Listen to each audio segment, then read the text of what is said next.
119편은 알파벳 순으로 정교하게 짜여져 있는 문학 작품 중으로 친다고 하면 최고의 걸작품이에요. 내용상으로 봐도 하나님의 말씀, 율법이 최고다라고 하는 이 주제를 가지고 이끌고 가고 있지요. 오늘 요 8줄은 테트, 히브리어 이렇게 쓰는 건데요. 테트라고 읽어요. 우리말은 뭐 T 발음, 영어로 말하면 T 발음이 될 수도 있는데 전부 테트로 시작합니다. 테트. 그러니까 65절에서 72절까지 시작할 때마다 요게 제일 앞에 들어가요. 그러니까 무조건 이게 들어가요.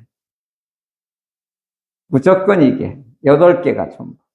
그러니까 첫 단어가 이게 들어가야 돼요. 이게 이제 119편의 아주 장엄한 이런 시편이 되겠습니다. 근데 이제 일관성 있게 주제는 아니에요. 이 단어를 맞추다 보니까.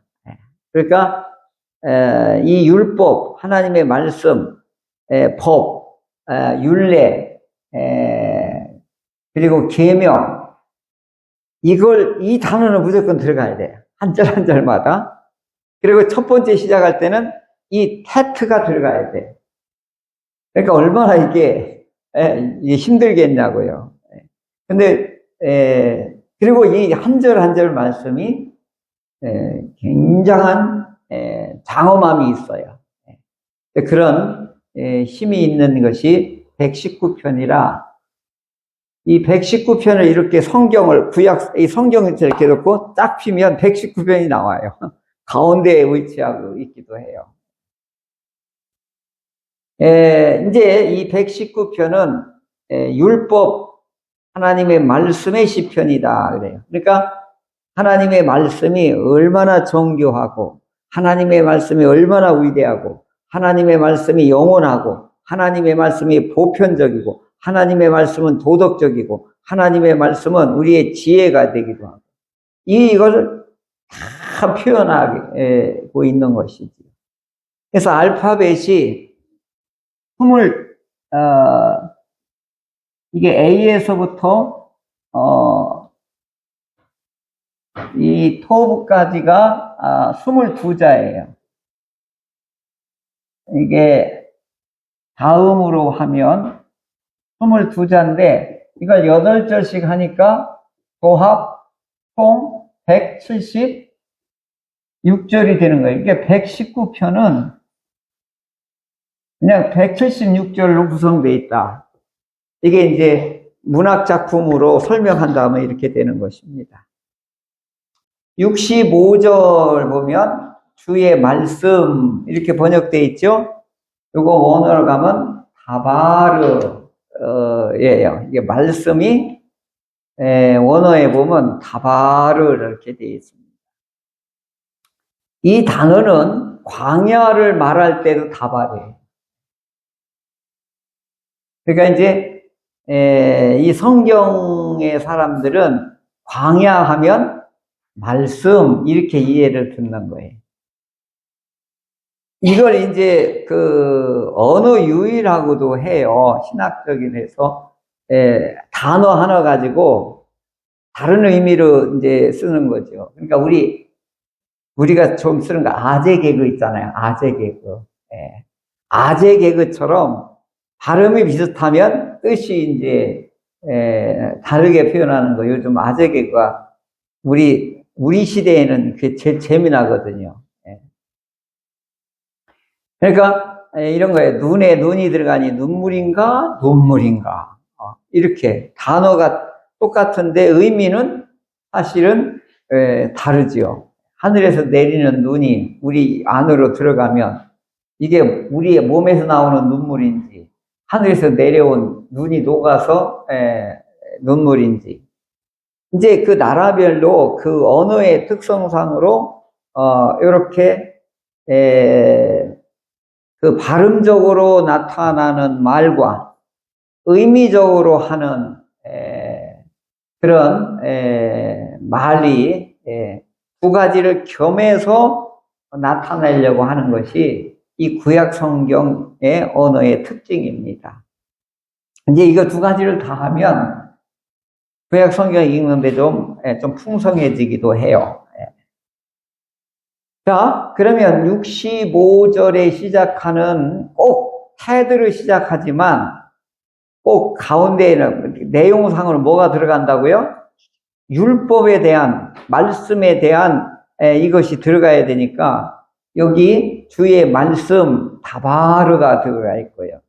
66절에는 내가 주의 계명들 미츠보트라고 되어 있습니다. 이 계명은. 그 다음에 67절에는 또 주의 말씀. 근데 여기 65절에 주의 말씀, 67절에 주의 말씀인데 원어에는 이무라 이렇게 되어 있습니다.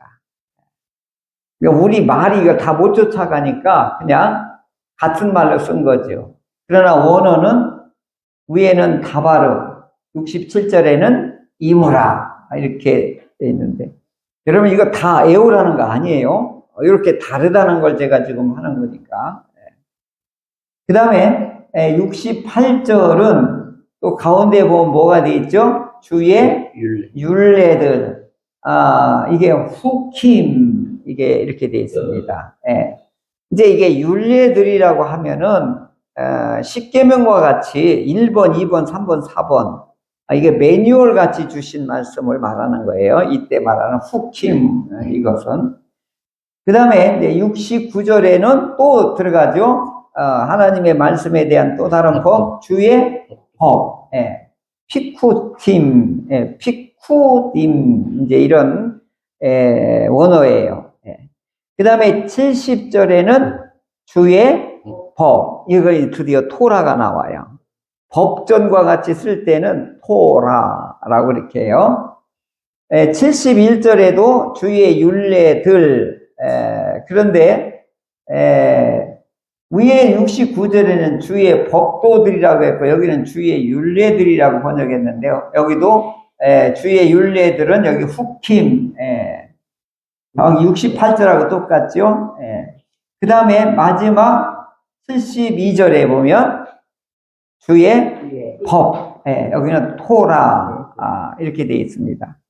그러니까 얼마나 애써서 이걸 이렇게 했는지를 이 단어만 봐도 알 수가 있게 되는 거죠. 자, 이게 이제 이렇게 구성이 되어 있고, 그런데 여기 이 119편 중에 아주 익숙한 단어가 나와요. 이게 지금,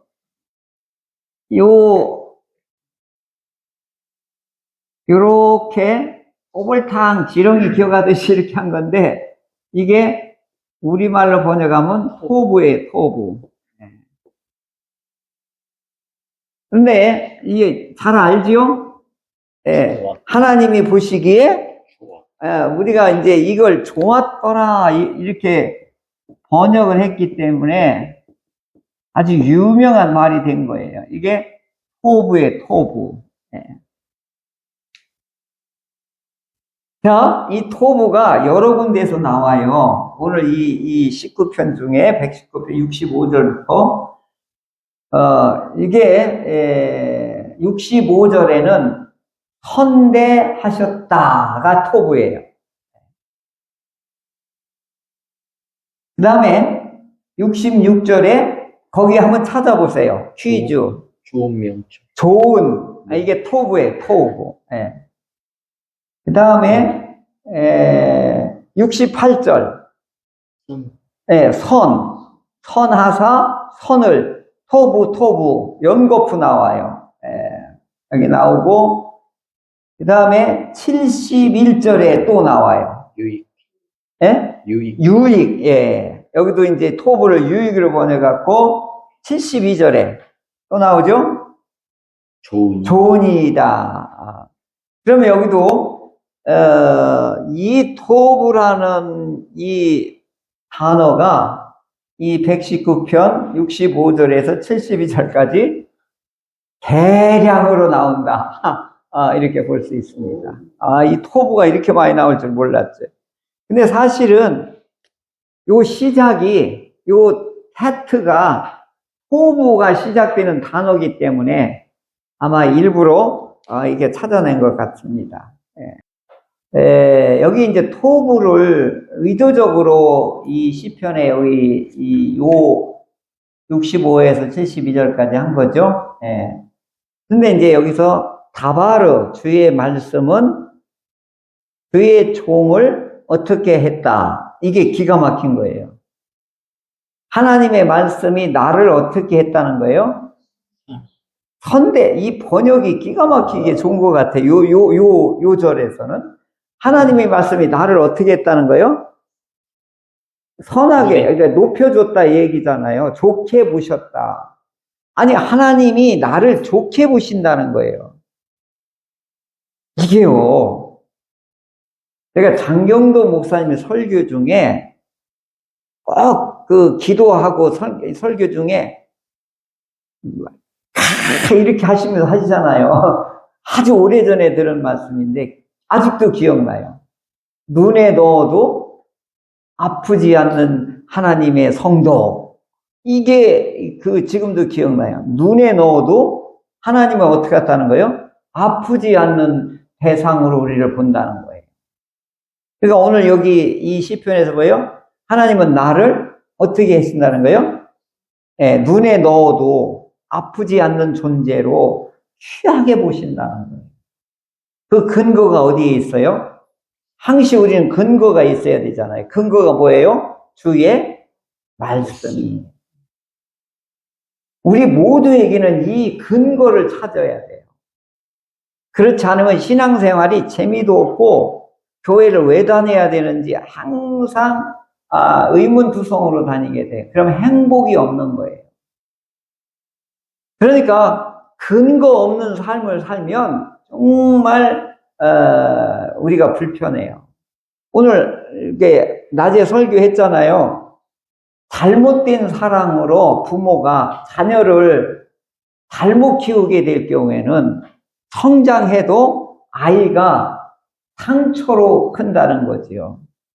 그러니까 뭐죠? 내가 사랑받고 있다는 것을 알게 되면 땅 한쪽으로도 행복할 수 있다. 어떤 그분 얘기를 내가 설교 중에 얘기했잖아요. 내가 사랑받고 있다는 사실만 알게 된다고 하면 땅 한쪽 가지고도 행복한 거예요. 그런데 천하의 최고 좋은 음식을 매일매일 먹어도 사랑받지 않는다라고 하면 이건 지옥인 거예요. 그러니까 오늘 우리들은 하나님으로부터 내가 사랑받고 있다고 하는 사실을 아는 순간 인생이 바뀌는 거예요. 그러니까 성경이 가치관이 나를 바꾸지 못하면 우리의 삶은 행복하지 못해요. 이거 제가 좀 어렵게 표현했어요. 하나님이 나를 사랑한다는 것을 성경에 자구를 찾아보고 문구를 찾아보고 그 약속을 찾아보고 여기 하나님 나를 도장 찍어놨네? 이걸 찾아본다고 하면 우리는 행복할 수 있는 거예요. 겁날 게 없는 거예요. 그러니까 오늘 이 시편 이 기자는 나를 토부하시는 하나님이라는 것을 뭐를 통해서 아는 된 거예요? 주의 말씀을 통해. 그래서요, 성경은 참 우리에게 삶에 뭐가 되냐면 근거가 되고 이게 다림줄이 되고 이게 저울이 되고 이게 캐논이 되어야 되는 거예요. 그게 참 인생에 결단을 해야 되고 결정을 해야 될 때 제일 힘들거든요, 사실. 청년 때가 그래서 제일 힘들어요. 나이 드신 분은 평안해요. 죽으면 어디밖에 더 가요? 죽으면 우리는 천국밖에 더 가냐고요. 이것이 정해진 사람은요, 그렇게 두렵고 떨 필요가 없어요. 그러니까 이 말씀에 근거된 삶을 살아가면 사람이 어떻게 해요? 토부, 아슈르의 삶을 살 수가 있게 되는 거예요. 제가 이제 결혼할 때 제일 어려웠던 부분이 뭐냐면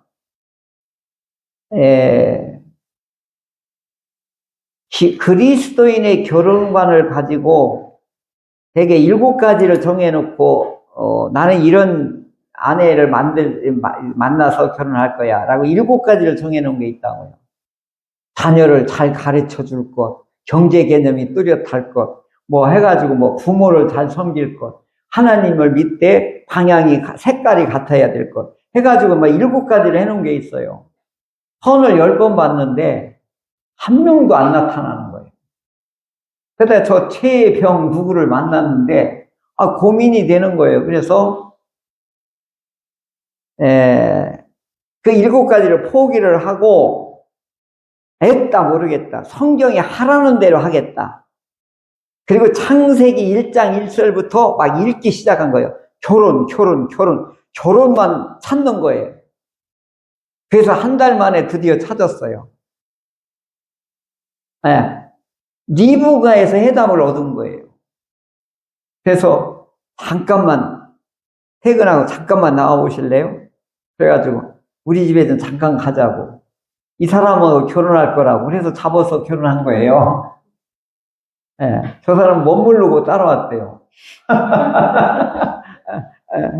그게 프로포즈인 줄 모르고 그냥 따라와서 한 거예요. 근데 제가 제일 중요한 결혼의 근거를 뭘 내냐면 그 리브가가 결혼하는 장면에 용기를 얻은 거예요. 그래서 결단해버린 거예요. 잠깐 나오시오 이렇게 해가지고. 그리고 나중에 살다 보니까 7가지가 우리 아내한테 다 있는 거예요. 그 그리스도의 결혼관이 다 있는 거예요. 그래서 지금 이렇게 살아서 또 우리 아드님이 결혼을 하게 됐어요. 5월 31일 날. 저기 저 처자하고. 그러니까 내가 청년 때 제일 힘든 것 중에 하나가 뭐냐? 직장 선택하는 거하고 결혼 배우자 선택하는 거예요. 그게 제일 어려웠어요. 이제는 이제 결단하고 이게 없으니까 죽으면 어디밖에 더 가요? 이거니까 이제 갈등이 할 거는 없는 거예요. 아프지 않고 이제 둘이 알콩달콩 사랑하는 성도들하고 안쓰레야 하면서 이게 제일 이제 나의 마지막 이거라고 말이죠. 그런데 이것을 저희가 느낀 게 뭐냐면 주의 말씀이 나를 선대한다는 것을 이제 깨닫는 거예요. 살아가면서 하나님 말씀이 나를 선대하고 계시구나. 그러니까 얼마나 좋으냐고요. 힘들고 어려울 때마다 하나님의 말씀이 이번 고난주간에 나의 질고를 대신 지시고 우리 슬픔을 당하셨도다. 그 문구가 그 말씀이 얼마나 힘이 됐는지 몰라요. 우리 예수님이 나의 질고를 나의 슬픔을 담당하셨다는 게 그게 믿어지니까 얼마나 좋은지 몰라요. 그리고 66절에는 주의 계명들 믿지 못하는 믿었더니 이게 명철과 지식이 이 좋은 명철과 지식으로 나를 가르쳐 주세요. 제가 신학교 가서 제일 지금까지도 늘 그 말씀을 내 오른쪽에 두고 준 말씀이 있어요. 이사야 50장 4절. 주 여호와께서 내게 학자들의 혀를 주사 곤고한 자들, 어려운 자들에게 말로 어떻게 도와줄 줄을 알게 하시고 이제 말로 하는 거예요, 이게.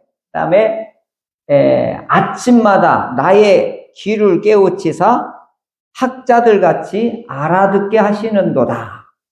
그걸 내 좌우명으로 삼은 거예요, 신학교 때.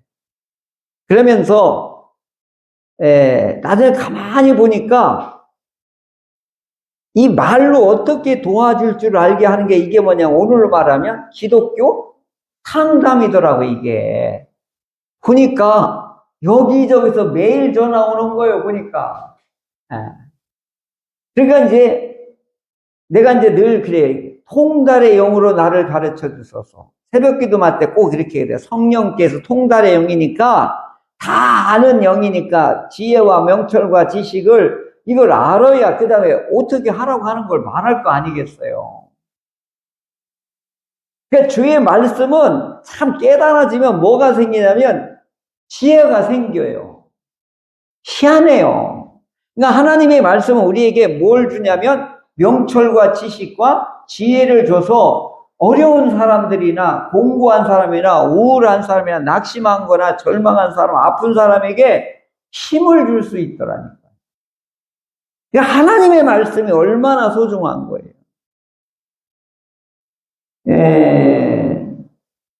67절.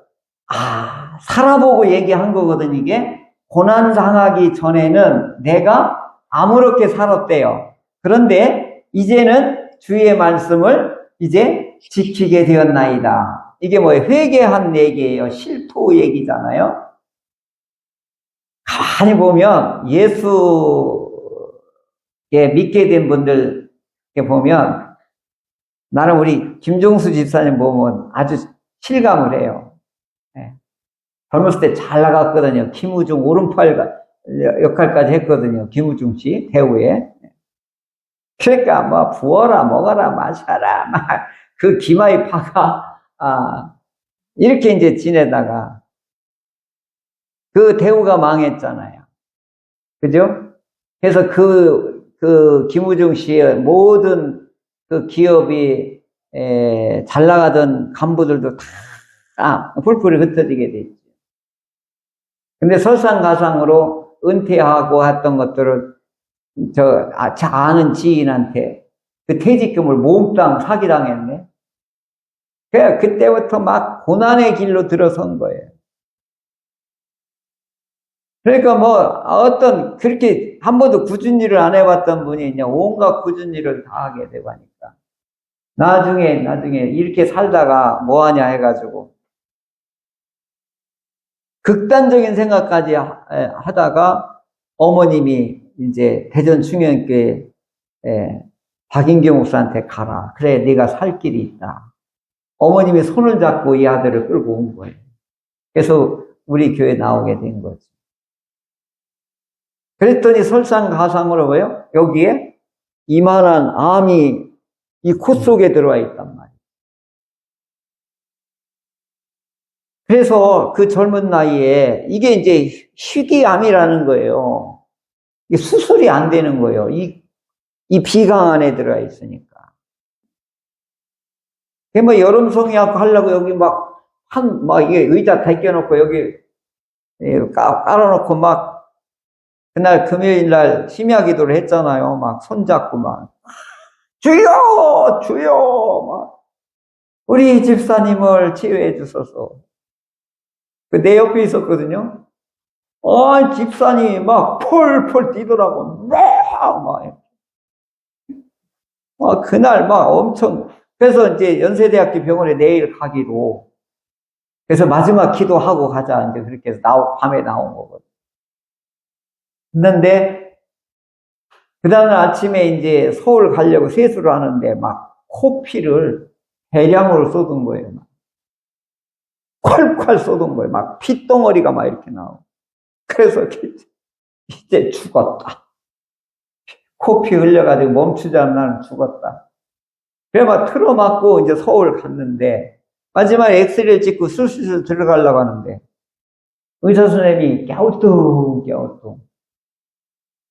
당신 무슨 일 했어? 그랬더래요. 아무것도 안 했는데요. 암이 없어졌어. 오늘 수술해야 될 게 지금 없어져 선 적도 없이. 어제 그 블루 기도하고 그 다음에 뭐예요? 그 다음날 뭐예요? 이 코피 쏟았다잖아요. 이 암덩어리 쏟을 때 뭐 피 쏟았다는 얘기들 가끔 간증하잖아요. 그때 이것이 다 녹아내린 거예요. 그리고 나서 이분이 바뀌었어요. 이분이 바뀌었다고. 나의 하나님, 나의 주, 나의 하나님으로 이때부터 바뀐 거예요. 그러니까 뭐예요? 67절에 뭐라고 그래요? 고난당하기 전에는 내가 아무렇게 살았으나 이제 치유되고 나서 어떻게 한 거예요? 내가 주의 말씀을 지키나이다.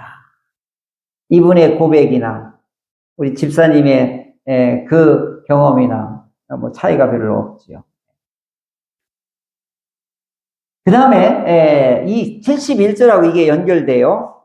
이게 우리 한번 같이 읽어볼까요? 이건 외워두면 참 유익한 말씀이에요. 한번 같이 읽어볼까요? 시작. 고난당한 것이 내게 유익이라. 이로 말미암아 내가 주의 율례들을 배우게 되었나이다. 아멘. 여기 유익이 토부예요. 고난당할 때는 참으로 견디기 어렵고 힘들어요. 뭐 신집사님도 말할 거 없죠. 뭐. 그 가운데에 들어가는 순간 정말 못 견뎌요. 그런데 이걸 견디고 넘어서는 순간 어떻게 해요? 아하, 이게 나한테 좋은 약이 됐구나 하는 걸 깨닫게 돼요. 그러니까 고난을 통하여 깨닫게 되면 유익이고 고난 가운데 휩싸여 있으면 이건 지옥인 거예요. 이게 다른 거예요. 이게 고난을 어떻게 해요? 깨닫고 나서 벗어나는 순간 이게 나한테 유익이요 토부가 되는 거지만 여전히 고난 가운데 있으면 이건 지옥이다. 이분이 뭐래요? 내가 주의 말씀을 배우게 되었습니다. 깨닫게 된 거죠. 그래서 주의 말씀은 천천금은보다 좋다라고 말하는 거예요. 그러므로 나는 부자다라고 이렇게 선언하는 거예요. 천천금은보다 좋다. 이게 다른 말로 뭐예요? 나는 부자다. 이 소리를 하는 거죠. 하나님의 말씀이 나의 부자다라고 이렇게 선포하고 있는 것입니다. 고난도 나에게 보면 결국은 유익이 되더라라고 하는 거죠.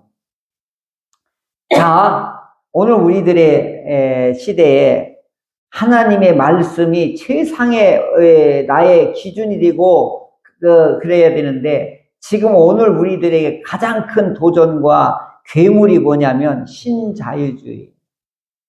자본주의를 뛰어넘는 것이 신자유주의인데 그게 뭐예요? 이 물질이 하나님 자리에 턱하니 앉아있게 된 거예요. 이 싸움이 우리에게는 엄청난 무서움이고 도전이란 말이죠. 네. 그런데 오늘 예수님은 이 땅에 우리를 부유케 하기 위해서 예수님이 가난해진 거예요.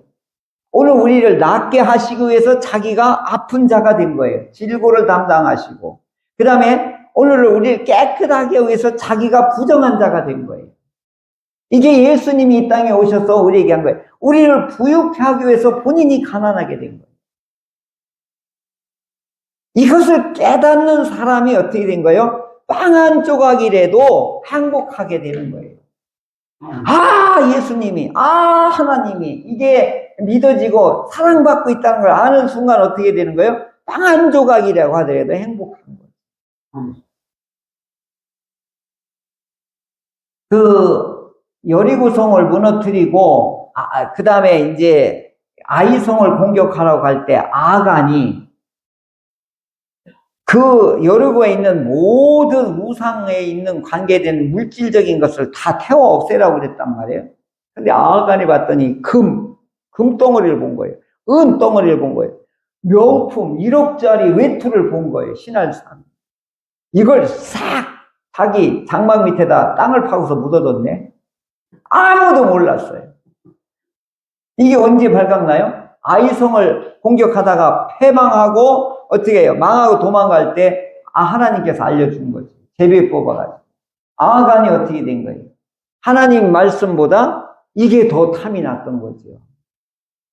아마 우리도 잘못하면 1억짜리 명품을 앞에 딱 쓰면 우리도 얼른 숨길 거예요. 금덩어리 한 개짜리 있는 거 발견하면 그걸 어떻게 버려요, 그죠? 이게 아무도 장담할 수 없는 일이에요. 가룟 유다는 뭐예요? 예수님의 보물을 30에 팔았잖아요. 그러니까 오늘 우리들이 욥기를 보면은 이게 악의 문제를 다루는 것보다 내가 소유냐 삶이냐 소유냐 존재냐 이 문제거든요. 소유나 관계냐 이 문제를 다루는 거예요.